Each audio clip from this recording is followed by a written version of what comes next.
कुशल अकुशल के विषय पर चर्चा को आगे बढ़ाते हुए धम्मपद पाळी की सुप्रसिद्ध गाथा को पढ़ते हैं। बुद्धवग्ग की ये गाथा है। सब्ब पापस्स अकरणं कुशलस्स उपसंपदा सचित्त पर्योदपनं एतं बुद्धानशासनं। इसका अर्थ है सभी प्रकार के पापों को न करना, कुशल कर्मों का संपादन करना, अपने चित्त को निर्मल करना, यह बुद्धों की शिक्षा है। गाथा के आखिरी हिस्से से शुरू करते हैं। एतं बुद्धान शासनं, यह बुद्धों का शिक्षण है, उपदेश है। शासन नपुंसक लिंग शब्द है जिसका अर्थ है शिक्षण या आज्ञा। एतं शासनं माने यह शिक्षण है। जैसे पहले भी समय समय पर बताया, पाली वाक्यों में कई बार है शब्द नहीं जोड़ा जाता है। शासन शब्द नपुंसक लिंग है, इसलिए इसके साथ जो सर्वनाम जुड़ेगा वो भी नपुंसक लिंग में होगा, इसलिए एतं जोड़ा। बुद्धानं छठी विभक्ति बहुवचन। बुद्धान का मतलब है बुद्धों का। अट्ठक कथा में बताया गया है कि एतं बुद्धान शासनन्ति सब्ब बुद्धानं अयं अनुसिद्धि। सब्ब बुद्धानं सभी बुद्धों का, अयं अनुसिद्धि यह उपदेश है। सब्ब पापस्स अकरणं, सब्ब पापस्स छठी विभक्ति है, माने सब प्रकार के पापों का अकरण न करना। अट्ठक कथा में कहा गया सब्ब पापस्साति सब्बस्स अकुशल कम्मस्स, माने सारे अकुशल कर्मों का। आगे कुशल कर्मों के लिए कहा कुशलस्स उपसंपदा। इसका मतलब है कुशल कर्मों का संपादन करना, अर्जित करना। अट्ठक कथा में कहा कुशलस्स उत्पादनञ्चैव, माने कुशल का ही उत्पादन और उत्पादितस्य च भावना, जो कुशल उत्पादित किया उसको बढ़ाना, विकसित करना। सचित्त पर्योदपनं, अपने चित्त को निर्मल करना। अट्ठक कथा में कहा सचित्त पर्योदपनंति पंचहि नीवरणैहि अत्तनो चित्तस्य वोदापनं। 5 नीवरणों का जो चित्त मैल है उसको दूर करके अपने चित्त का शुद्धिकरण। अत्तनो चित्तस्य वोदापनं। 5 निवर्णों के विषय पर अलग से चर्चा करेंगे। अब विनय पिटक में देखते हैं कि कुशल अकुशल के विषय में क्या कहा गया।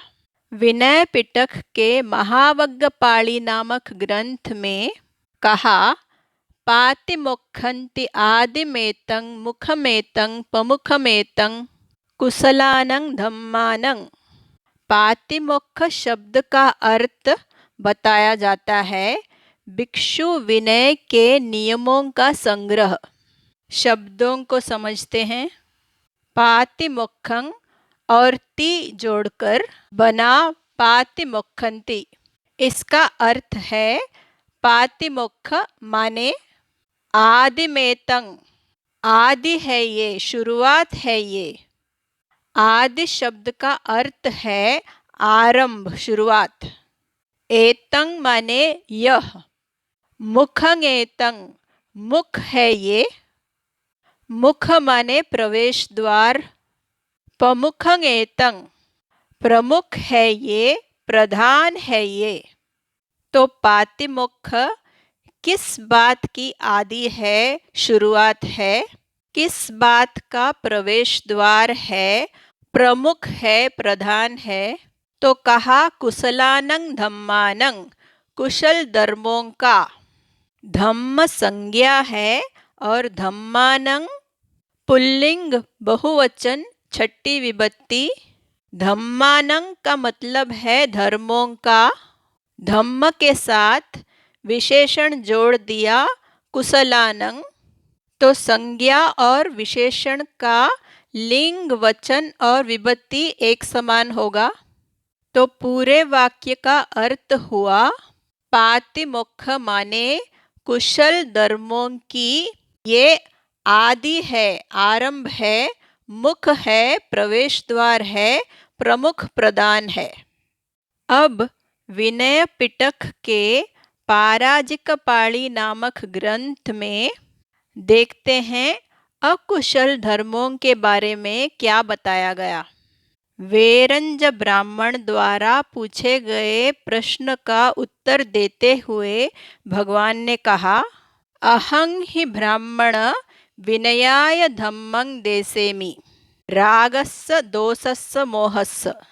इसका मतलब हुआ ब्राह्मण मैं राग द्वेष और मोह के विनय के लिए माने दूर हटाने के लिए उपदेश करता हूँ। शब्दों को समझेंगे। वेरंज ब्राह्मण को संबोधित करते हुए कहा, अहं ही ब्राह्मण। अहं के साथ ही जोड़ा तो अहं ही बना।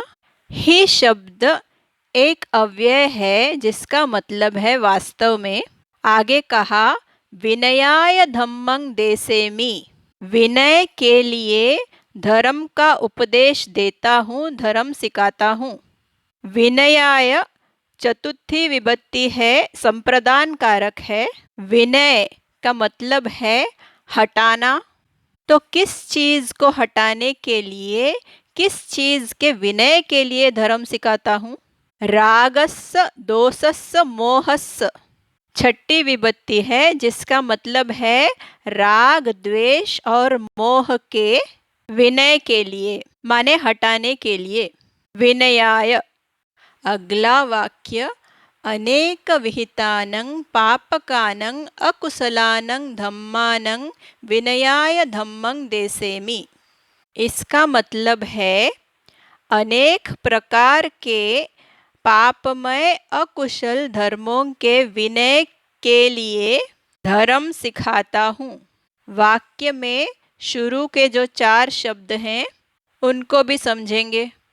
धम्म पुल्लिंग संज्ञा है, धम्मानं बहुवचन छठी विभक्ति माने धर्मों के।